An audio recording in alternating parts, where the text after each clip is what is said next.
At 3:30, we have one of the more interesting games of the day when you talk about the college football playoff picture. Not going to get a whole hell of a lot of attention, but I think it's really kind of important. We got number 19 Virginia, who's 8-2, traveling to Duke, who's 5-4. Duke favored by 4 points on ESPN2.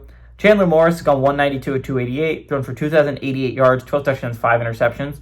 Jamari Taylor's had 169 carries for 784 yards and 11 touchdowns. And Terrell Harris had 43 catches for 605 yards and 4 touchdowns. Darian Mensah's gone 224 at 321, thrown for 2,794 yards, 24 touchdowns, 4 interceptions. Nate Shepard's had 100 carries for 657 yards and 7 touchdowns, and Cooper Barkate has had 50 catches for 824 yards and 5 touchdowns. Virginia's 41-34 against the Blue Devils all time. Last game did go to Virginia in 2023, and they have won 8 of the last 9 times these two teams have played. 2018 was the last time Duke was able to win at home. Elliott is 1-1 against and the Duke all time. Well, actually, 2018, was the last time Virginia is able to go on the road and beat Duke, which is weird because they've won 8 of the last 9, but 2018 was actually the last time they were able to do that.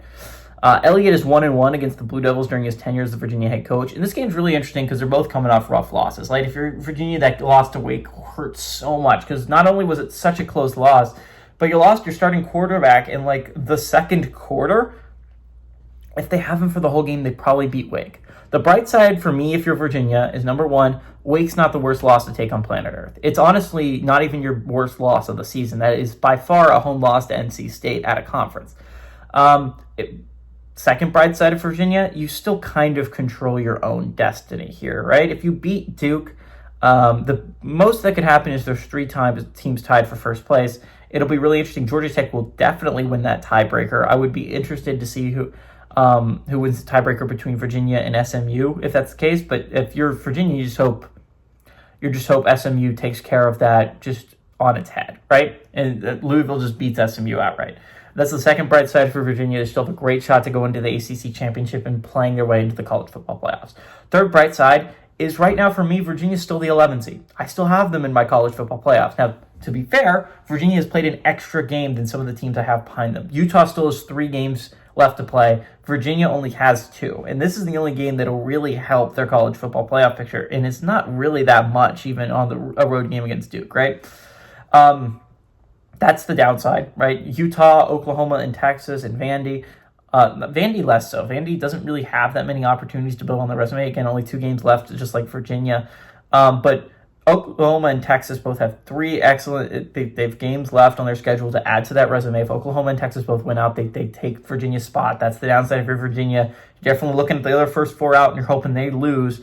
Cavs have a big road trip against Duke, and again, the Vanderbilt Commodores, if they have a road trip against Tennessee too, or if that's a win, that could easily be a win over a 8-4 squad, and so that could end up really doing numbers for their playoff hopes as well. A road win over 8-4 squad. So again, Virginia is really, I think, going to be focusing on not only other ACC teams, but you'd like to look at other at-large candidates like Texas, like Oklahoma. You would love to see Vanderbilt lose. You'd love to see Utah lose.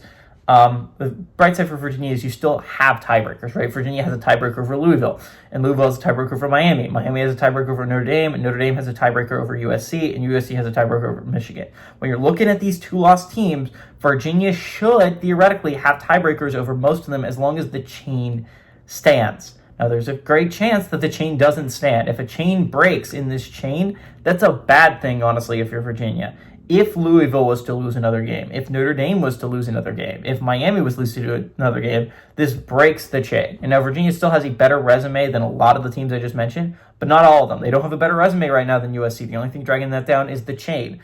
I think they have a slightly better resume than Michigan, but it's not by a whole hell of a lot. So I think Virginia's hanging on by a grasp. But again, Duke also has a chance to win this ACC and go to the college football playoffs. I think that's a lot of things what people are missing is Duke, despite losing that game to UConn last week, all 3 of their 4 losses have come out of conference play. So if Duke can win here, if they can win out, if I remember correctly, tiebreakers kind of go Duke's way. So Duke has a great shot if they can win out. They can win these last 3 games. If they can finish 8-4, they can go to the college football playoffs.